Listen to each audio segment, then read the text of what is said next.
Well, we know we can always count on Florida for staying your ground. The most recently publicized case involves a 57-year-old white man who fired 30 rounds from his AR-15 at his pool cleaner. Some may ask, why was the pool cleaner at the home in the dark with the flashlight? It's a valid question. 30 rounds. Some may ask, why didn't he leave when the homeowner yelled for him to go away? Another valid question. 30 rounds. Bradley Hocevar fired 30 rounds through the sliding glass door while behind the couch, never, ever looking through the closed blinds.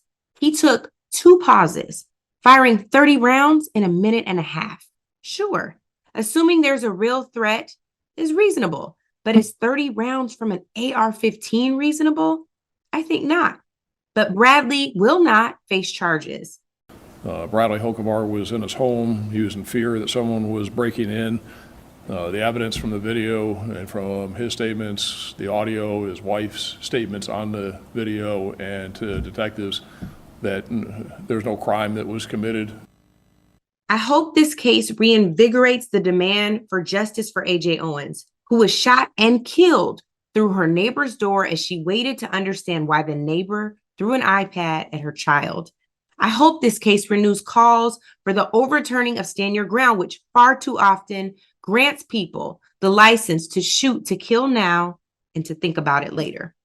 Speaking of thinking about it later, ignorance knows no geographical limitation as Providence, Rhode Island screams, "Here I am, Lord, send me." And let's take it back, way back to slavery, or at least to the stereotypical incarcerated Black man, but not really in jail, just in a cage for a Walmart fundraiser. Do it for the kids, they said. Forget your ancestors. The fundraiser was for Hasbro Children's Miracle Network. The encaged Black man was pictured with a sign that said, "I'm in jail. I need bail. Help me raise $50 to get out." Needless to say, this fundraiser was in violation of company policy. As it turns out, it violates human decency too. Is that really what we want to teach the babies, as my friend David Johns would say?